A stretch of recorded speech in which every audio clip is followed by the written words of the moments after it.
The Turning of the Wheel, March 2025. After months of silence, Abhigya Anand returns. The world feels tense, uncertain, and tired of crisis. But he speaks not of endings, he speaks of cycles. Every 220 years, he says, prosperity shifts hands. 2020 marked the start of humanity's next great turning. Like a butterfly breaking its cocoon, pain becomes passage. The world trembles, yet something new is being born. Bharata rising. Bharata is still on track for a great future. Anand says India's centuries of suffering, famine, colonization, and corruption are ending. The nation, he believes, is shedding its old karmic burdens. 2020 was not the collapse of India, it was the rebirth. He calls this the era of Dharma, where truth will rise over deceit. The right shall win. Those walking the path of Dharma shall prevail. The next decades, he says, will transform India's political and spiritual landscape. The world will watch, and the world will be shaken. The Earth trembles. In March 2025, Anand predicted major seismic activity between March and October. Weeks later, earthquakes struck Myanmar and Kamchatka. He explains that massive quakes often follow when Jupiter, Mars, and Saturn align at right angles or in opposition, especially near full or new moons. To him, these are the echoes of cosmic rhythm, the dance of Nataraja made visible through the Earth itself. Now his focus has shifted to cyclones.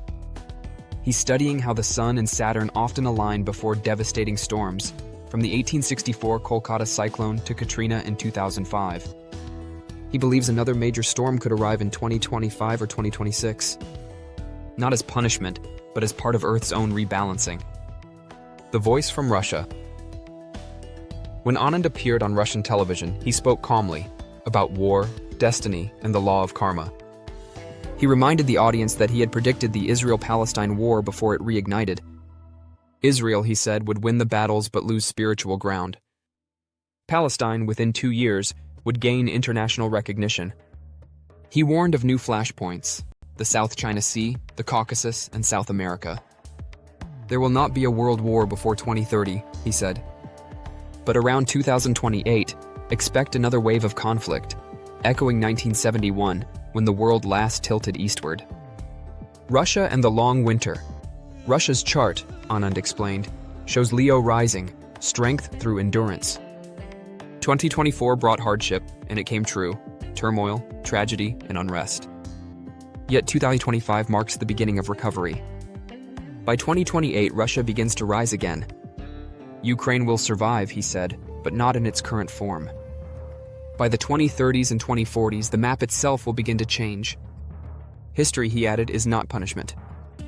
It's repetition until lessons are learned. The Western Crossroads. The United States, Anand said, is entering its Roman Empire phase. He foresaw a president stepping down, a woman rising to challenge Donald Trump, and Trump returning to power amid deep national division. America remains powerful but weary. Its destiny, he said, depends not on politics but on unity. For a divided empire always falls from within. From now until 2038, US-Russia relations stay tense, while India and China quietly strengthen their alignment. The end of the dollar era. The Bretton Woods system will end in the 2030s. Anand predicts the decline of dollar dominance and the rise of BRICS currencies after 2033. He sees a slow handover, not a crash. Power, like the planets, shifts in cycles. He assures that Russia's ruble will remain stable if the nation guards its integrity. Currencies, he said, reflect the moral balance of the countries behind them. Nature reverses herself between 2025 and 2040. The world will witness what Anand calls nature's inversion. Regions once dry will drown in rain. Regions once cold will warm and flood. He warns of natural upheavals between March and September 2025 in Southeast Asia, the US West Coast, and the Mediterranean regions of Russia. But he rejects fear. The seas will not swallow the continents, he says. Not for 200 years. It is not the end of the world, it is the Earth resetting her balance. The new industrial revolution pandemics will not return like 2020, he says, though flu and tuberculosis may surge again briefly. Instead, 2025 begins a new contagion: artificial intelligence.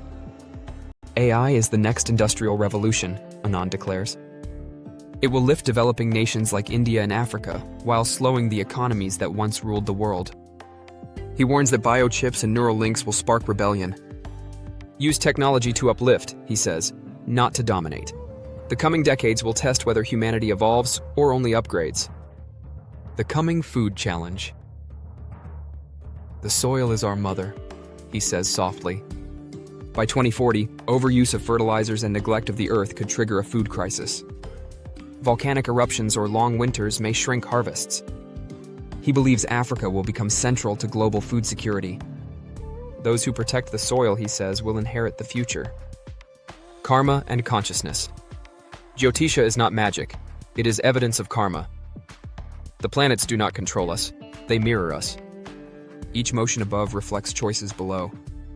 Through meditation, truth, and right action, he says, we can rewrite destiny. We are not here to fear karma, he reminds, but to understand it. Standing in October 2025. Now, as we stand in October 2025, many of his words have already echoed in real events. Wars rekindled, earthquakes struck, power shifting eastward. The timeline stretches ahead, 2025 to 2026, seismic and climatic turbulence, AI acceleration. 2028, regional conflicts reignite. 2033 to 2035, the dollar order fades. 2038 to 2040, the world restructures. 2060 and beyond, Bharata ascends to its peak. Anand ends every talk the same way. Stay strong. Work harder. Chant the names of the divine. The dawn always follows the storm. Closing reflection. From Bharata to the world, he says, the age of reawakening has begun. The planets turn, the nations shift, and time itself unfolds its lesson. May wisdom, not fear, guide us through the years ahead.